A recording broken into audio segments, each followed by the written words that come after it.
ladies and gentlemen, dear friends, the most recent and horrendous attacks in Orlando, but also in France last night, remind us that terrorism is global and yet extremely local, as the majority of the perpetrators are our own citizens.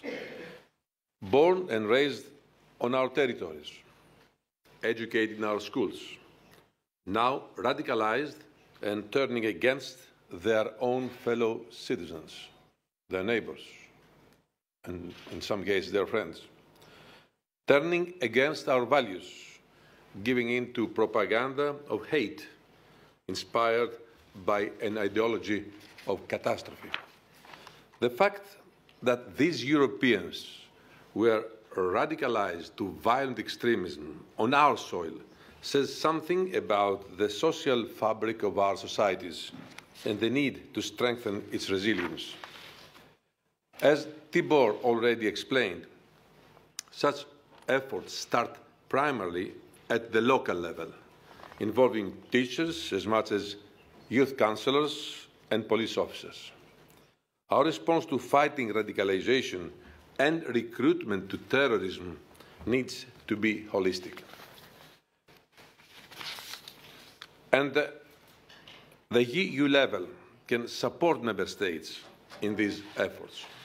And that's why we are here today. And what Tibor said before is a direct answer to the big question, how can we address this issue? We have several operational as well as security tools at hand.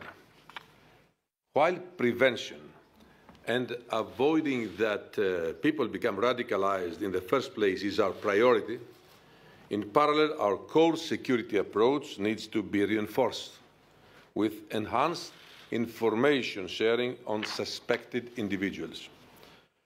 Those returning to Europe from conflict areas are a particular concern, and that is why we will propose a review of the Schengen Information System and why we have proposed systematic checks at the external borders for everyone entering or exiting, whether they are EU or non-EU citizens.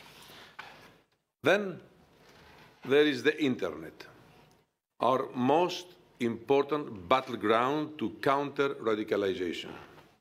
That is where our youth is exposed to the poison of terrorist content and recruitment. The recent attack in Orlando perfectly demonstrates it. The perpetrator was strongly radicalized on his own purely by using the Internet. This is precisely why we launched, as you remember, the EU Internet Forum last December here in Brussels. We brought together ministers, Europol, and the CEOs of major Internet companies. We agreed on a concrete voluntary partnership to refer content from the member states to Europol's Internet Referral Unit, and from there to the companies for immediate deletion. We are now taking this one step further through a joint referral mechanism developed with Internet companies to create a database of deleted terrorist content. Alongside this mechanism, we are also intensifying work with civil society to empower them to offer effective counter-narrative campaigns online through the Civil Society Empowerment Programme. In addition, we will continue our support to the so-called Strategic Communication Advisory Team to help member states build their own anti-radicalization communication campaigns. Finally, a lot of these elements come together at the local, but at the same time at European interconnected level through the Radicalization Awareness Network Center of Excellence, where expertise of local practitioners is connected to each other. Through this network of networks, more than 2,400 local practitioners from all over Europe are working together and learning from each other on addressing the root causes of radicalization.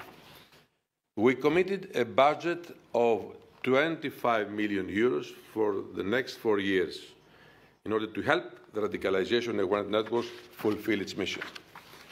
Over 314 million euros are available for anti-radicalisation projects for the period between 2014 and 2020. Money has already been allocated and projects are ongoing in different member states. The activities of the Radicalisation Awareness Network are also expanding outside the Union to priority third countries in the Middle East, North Africa and the Western Balkans. A first mission took place already in Turkey, with positive feedback for future work. Dear friends, tackling radicalisation is not an easy or straightforward job.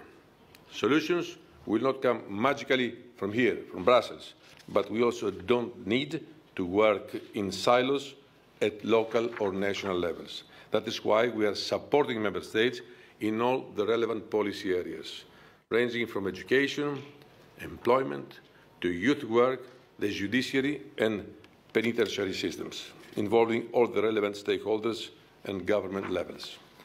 Resilience against radicalisation will come through a combination of these actions and partners. From our side, today we make clear that we are here to help and support in every way we can. Thank you very much for your attention.